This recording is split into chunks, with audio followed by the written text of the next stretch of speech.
Et si ce que vous croyez être Jésus ne l'était pas, et si des millions de croyants dans le monde étaient déjà séduits sans le savoir, le cavalier du cheval blanc est déjà en marche. Ce n'est pas le Christ glorieux d'Apocalypse 19, mais un imposteur, un maître du mensonge, une contrefaçon parfaite. La Bible avertit clairement. Ceux qui n'aiment pas la vérité recevront une puissance d'égarement. Est-ce votre cas? Ce que vous allez découvrir aujourd'hui pourrait bien bouleverser votre compréhension spirituelle. Le temps presse. Le monde s'aligne avec l'esprit de l'Antéchrist pendant que l'Église s'endort, mais il est encore temps d'ouvrir les yeux. Abonnez-vous à la chaîne et activez les notifications. Ce que vous allez entendre ici, vous ne l'entendrez pas ailleurs. Restez jusqu'à la fin. Une vérité essentielle vous attend. Il est facile, à première vue, de se laisser séduire par l'image éclatante d'un cavalier vêtu de blanc, chevauchant majestueusement à l'ouverture du premier saut dans Apocalypse 6:2. Je regardais, et voici, parut un cheval blanc. Celui qui le montait tenait un arc. Une couronne lui fut donnée, et il partit en vainqueur et pour vaincre. À première lecture, tout semble noble. Le blanc évoque la pureté, la victoire, la paix. Pourtant, comme un ami sage aime à le rappeler, tout ce qui brille n'est pas or. Et dans ce cas, tout ce qui est blanc n'est pas saint. Ce cavalier est souvent mal interprété. Certains y voient Christ, mais une lecture attentive, éclairée par le reste des Écritures, nous pousse à une conclusion plus grave. Il s'agit d'une contrefaçon, une image subtile de l'Antéchrist, le maître de l'illusion, le roi du mensonge. Jean 8:44. Il n'est pas celui qui apporte la paix véritable, mais celui qui prépare le terrain pour la guerre, la confusion et l'apostasie. Son déguisement est redoutablement efficace. Il ne vient pas avec des chaînes ou des cris, mais avec une auréole d'autorité. Une couronne lui est donnée. Il ne l'a pas conquise. Elle lui est offerte comme si le monde lui ouvrait grand les bras. Son arc, étrangement, est sans flèche, symbole d'une conquête sans guerre immédiate, par le discours, la séduction, la diplomatie. N'est-ce pas ce que nous voyons aujourd'hui? Des figures charismatiques, des systèmes politiques ou idéologiques qui promettent la paix, la sécurité, l'unité, mais au prix de la vérité. Ce cavalier symbolise le pouvoir de la séduction religieuse et politique, celui qui prépare la voie au règne global de l'Antéchrist annoncé dans 2 Thessaloniciens 2, 3, 4. Que personne ne vous séduise d'aucune manière, car il faut que l'apostasie soit arrivée auparavant et qu'on ait vu paraître l'homme du péché, le fils de la perdition, l'adversaire. Plus encore, il représente l'esprit de l'Antéchrist déjà à l'œuvre dans le monde. 1 Jean 4:3. Ce n'est pas seulement un personnage à venir, c'est une influence active. Elle opère dans les mentalités, dans les discours culturels, dans la manipulation des foules.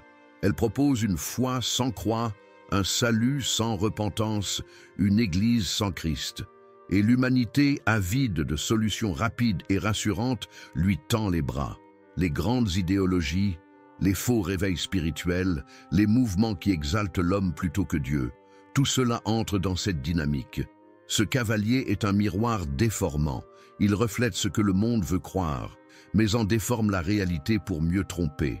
Il ressemble au Messie, mais nie sa puissance. 2 Timothée 3:5. Le danger ici est subtil. L'ennemi ne se présente pas toujours en rouge avec une fourche. Parfois, il vient habillé de blanc. Et c'est pourquoi la vigilance est cruciale. Jésus lui-même a averti ses disciples. Prenez garde que personne ne vous séduise, car plusieurs viendront sous mon nom disant « C'est moi qui suis le Christ », et ils séduiront beaucoup de gens. Matthieu 24, 4, 5. Alors, comment reconnaître ce cavalier aujourd'hui? Il se cache derrière les apparences du bien, mais il détourne des Écritures. Il promet la paix, mais sans repentance. Il parle d'amour, mais nie la vérité.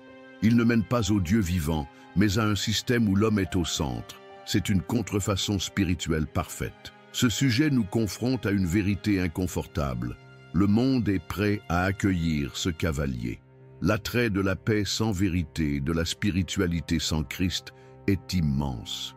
Le cœur humain cherche des réponses simples à des douleur profonde, et ce cavalier les offre, mais à un prix éternel. Et pourtant, ce n'est que le début. Ce cavalier n'est qu'un prélude.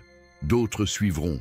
Mais avant de poursuivre ce voyage prophétique, il est essentiel de bien comprendre cette première figure. Car si l'on ne distingue pas le faux Christ, comment reconnaîtra-t-on le vrai?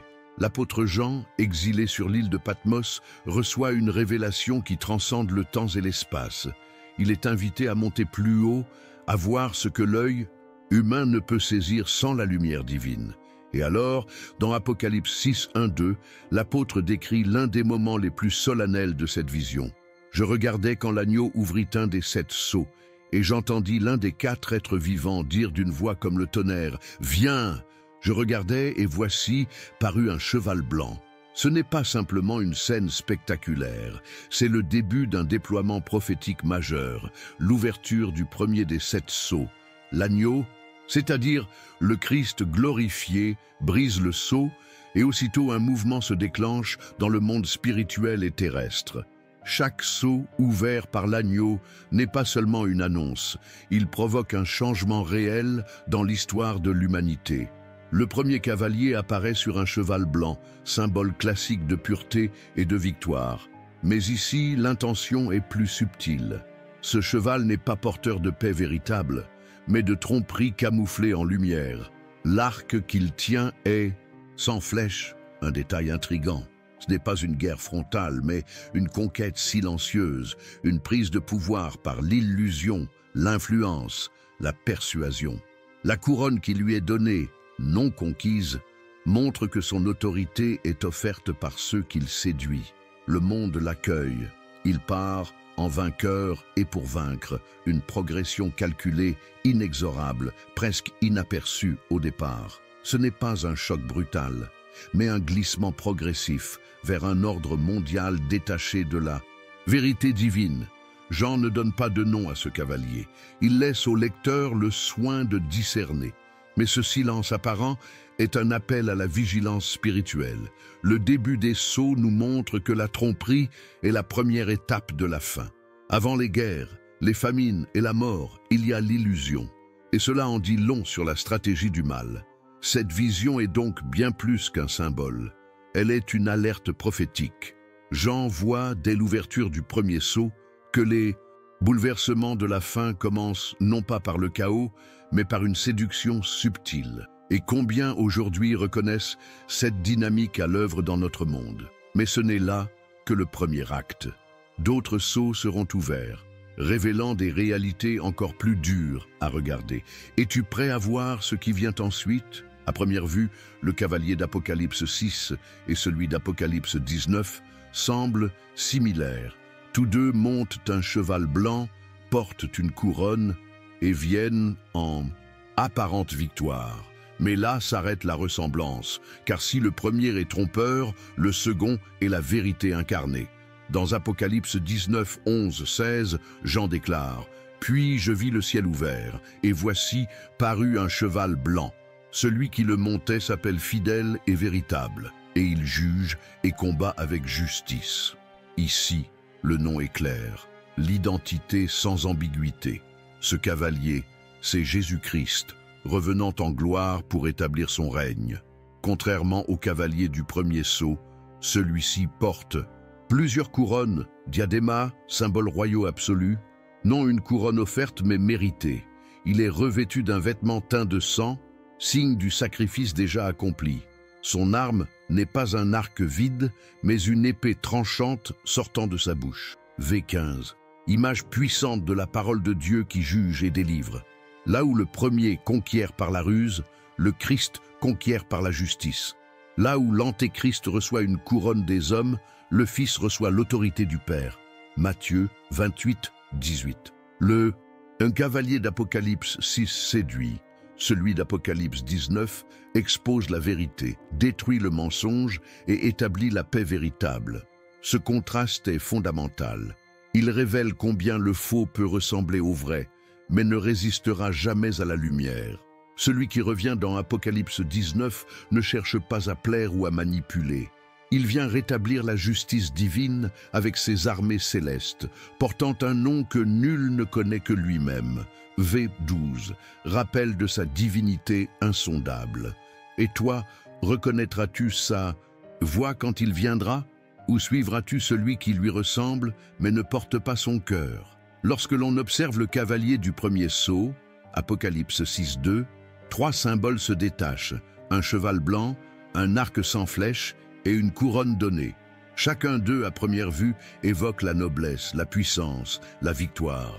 Mais en les examinant de plus près, ils révèlent en réalité la nature profondément trompeuse de ce cavalier. Le cheval blanc est d'abord trompeur par son apparence. Dans la Bible, le blanc est souvent associé à la justice, à la sainteté. Apocalypse 19, 14. Ce choix n'est donc pas innocent. L'Antéchrist cherche à imiter le Christ, à apparaître comme un porteur de paix et de pureté sans en incarner la vérité. C'est un déguisement spirituel. Paul avertit que Satan lui-même se déguise en ange de lumière. 2 Corinthiens 11, 14. Et ce cheval blanc en est une illustration vivante. L'arc sans flèche est peut-être l'élément le plus intrigant. Il symbolise une conquête sans guerre directe. Ce cavalier avance non par la force brutale, mais par l'influence, la séduction, la manipulation des idées et des émotions. Il conquiert par les mots, les discours séduisants, les promesses creuses. C'est un pouvoir idéologique, souvent plus dangereux qu'une guerre visible. La couronne qui lui est donnée et non gagnée souligne une autre vérité. Le monde lui cède volontairement l'autorité. Ce n'est pas un tyran qui arrache le pouvoir, mais un séducteur à qui on ouvre la porte. Cette couronne, du grec stéphanos, est temporaire, fragile, offerte par les hommes, par contraste avec les diadèmes royaux du Christ en Apocalypse 19. Ensemble, ces symboles peignent le portrait d'un imposteur spirituel. Il ressemble à la lumière, mais conduit aux ténèbres. Il n'impose pas sa domination par la force, mais par le consentement aveugle. Et n'est-ce pas ainsi que le plus grand des mensonges entre dans les cœurs? Déguisé en vérité, l'Antéchrist n'est pas seulement une figure future. Son esprit agit déjà dans le monde. L'apôtre Jean l'affirme sans détour. L'esprit de l'Antéchrist, dont vous avez appris la venue, est maintenant déjà dans le monde. 1 Jean 4, 3. Aujourd'hui, cet esprit ne se manifeste pas forcément par la violence ouverte, mais par une influence progressive et insidieuse dans les systèmes culturels, politiques, économiques et même religieux. Il agit subtilement, affaiblissant la vérité, relativisant la foi, inversant les valeurs morales. Les idéologies modernes, sous couvert de tolérance et de progrès, cherchent à effacer toute référence à Dieu, à vider le message de l'Évangile de sa puissance en le rendant inoffensif, acceptable.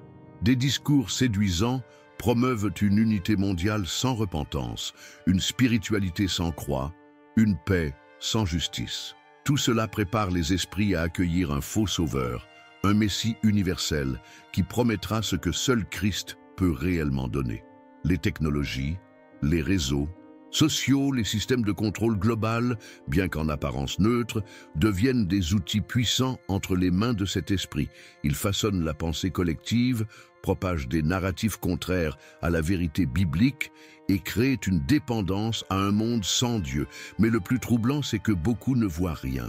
Ils s'habituent, s'adaptent, s'endorment. Le terrain est presque prêt. Et toi, reconnais-tu ces signes? Es-tu éveillé face à l'invisible? Il est facile d'accuser l'ennemi de tromperie, mais la vérité biblique va plus loin. Le mensonge n'entre que là où il est accueilli. Dans 2 Thessaloniciens 2, 10, 11, Paul écrit « Parce qu'ils n'ont pas reçu l'amour de la vérité pour être sauvés. Aussi, Dieu leur envoie une puissance d'égarement pour qu'ils croient au mensonge. » C'est une révélation bouleversante. Le cœur humain, lorsqu'il rejette la vérité, finit par désirer l'illusion. Ce n'est pas seulement une séduction subie, mais souvent une séduction choisie. Pourquoi? Parce que la vérité de Dieu dérange. Elle appelle à la repentance, au renoncement, à une transformation intérieure. L'homme naturel préfère une vérité confortable, adaptée à ses passions. 2 Timothée 4, 3. une spiritualité qui flatte plutôt que qui confronte. Ainsi, le monde ne se contente pas d'être trompé, il cherche activement à l'être, en rejetant le message de l'Évangile et en élevant des voix qui disent ce que l'on veut entendre. Le faux Messie trouvera un public prêt, car l'humanité aura déjà rejeté le vrai. Alors, le mensonge ne s'impose pas, il est invité. Depuis les premiers siècles, l'identité du cavalier sur le cheval blanc d'Apocalypse 6 a fait couler beaucoup d'encre parmi les théologiens. Au IIe siècle, Irénée de Lyon y voyait déjà une figure de conquête spirituelle, possiblement liée à Christ ou à la diffusion de l'Évangile. Plus tard, les réformateurs comme Martin Luther et Jean Calvin y ont vu une représentation de la fausse Église ou de la corruption religieuse croissante. Dans la tradition dispensationaliste moderne, largement répandue au XXe siècle, le cavalier est clairement identifié comme l'antéchrist, celui qui inaugure la période de tribulation avec une paix trompeuse. D'autres lectures, plus symboliques, interprètent le cavalier comme la diffusion d'idéologies séductrices ou la montée de puissances politiques trompeuses. Malgré les divergences, un point reste constant. Ce cavalier est un précurseur du chaos à venir, et non le Christ victorieux. Face à un monde séduit par l'apparence, l'Église ne peut se permettre de dormir. Jésus a prévenu « Veillez, car vous ne savez pas quel jour votre Seigneur viendra ». Matthieu 24, 42. La vigilance n'est pas une peur passive, mais une foi active, nourrie par la prière, la parole et la communion avec le Saint-Esprit.